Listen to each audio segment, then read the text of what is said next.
నేను ఎవరికని చెప్పనయ్యా. నా చెల్లెకి న్యాయం జరగాలి, నా చెల్లెకి న్యాయం జరగాలి. నా చెల్లె అన్యాయం అయిపోయింది సార్. నా చెల్లెకి ఏం తెలియదు. నా చెల్లె కళాశాలలో జాబ్ చేస్తుంది. ఇక్కడే షాపూర్ కళావతి నగర్లో ఉండబట్టి 15 సంవత్సరాలు. అది ఇక్కడ అందరు లీడర్లతోని అందరితోని మంచిగానే ఉంటుంది. దాని బిడ్డకు ఇన్స్టాగ్రామ్లో శివ అనేటోడు పరిచయం అయిందంట. అది ఒక 5 days కింద లేచిపోయింది. 5 days కింద లేచిపోతే పోలీస్ స్టేషన్లో కంప్లైంట్ ఇచ్చిందంట. పోలీస్ స్టేషన్లో కంప్లైంట్ ఇస్తే సార్ వాళ్ళు వెళ్ళి అబ్బాయిని తీసుకొచ్చి అమ్మాయిని తీసుకొచ్చిల్లంట. నా బిడ్డ 3 రోజుల నుంచి వాడింట్లో ఉంది. నా బిడ్డకి ఏమన్నా అయింది ఒకసారి టెస్ట్ చేయండి సార్ అంటే కోర్టు తీర్పు వస్తుంది, ఇవాళ చెక్ చేపిద్దామని చెప్పి సార్ మంగళవారం పెడదామని సిఐ గారు అన్నారంట. అక్కడ నుంచి దాన్ని ఇంటికి తీసుకొని వచ్చింది. మరి వాళ్ళని ఎట్లిడ్చి పెట్టిలో నాకు తెలియదు సార్. వాళ్ళ లోపలనే ఉండే, వాడు ఎట్లా బయటకు వచ్చిందో తెలియదు. మా అమ్మ ఇంట్లో ఉంది పూజ చేస్తుంది, రమ్మని బిడ్డ పిలిచిందంట. వెనకాలకి వెళ్ళి చెల్లె పూజ చేస్తాంట. వెనకాలకి వెళ్ళి తన చున్ని తీసుకొచ్చే వెనకాలకి వెళ్ళి వేసి బుద్ధి చంపేసిల్లు సార్. చంపిన తర్వాత నా చెల్లె చావలేదంట.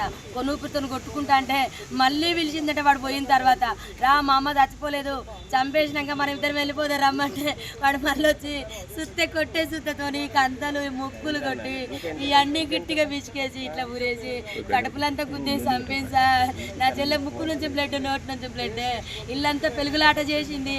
వాళ్ళిద్దరితో మస్తు కొట్లాడింది నా చెల్లె బ్రతకడానికి, కానీ అవ్వలేదు. నా చెల్లె పెద్ద బిడ్డ చేసింది సార్. దాని వల్ల లవర్ చేసింది సార్ శివ అనేటోడు. అమ్మ నా చిన్న బిడ్డను బయటికి పంపించిల్లు. నా చిన్న బిడ్డ ఉంటే చంపకపోవు. అది 8 నెలల నుంచి ప్లాన్ చేసినాను. సిఐ గారికి కంప్లైంట్ ఇచ్చింది. ఇప్పుడు సార్ ఇప్పుడు తీసుకొచ్చిల్లు సార్. ఇప్పుడు పొద్దున తీసుకొచ్చి వాళ్ళని ఫస్ట్ వేసి పోయినప్పుడు 2 సార్లు తీసుకొచ్చి లోపటేసిల్లంట. మరి వాళ్ళు ఎందుకు పిచ్చిల్లో ఏ రకంగా బయటకు వచ్చినో తెలియదు సార్. వాడు బయటకు వచ్చి వెంటనే మా చెల్లెని చంపేసిండు.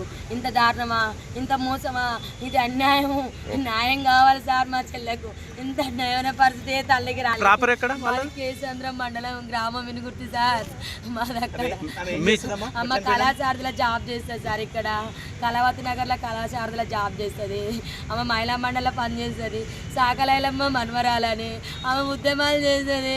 మందకృష్ణ మాదియతో కూడా ఆమె మందకృష్ణ మాదియ దాంట్లో కూడా SC/ST మైనార్టీ అధ్యక్షురాలు సార్. ఆమె తలం పెద్దది సార్. ఆమె సాగు చిన్నది సార్.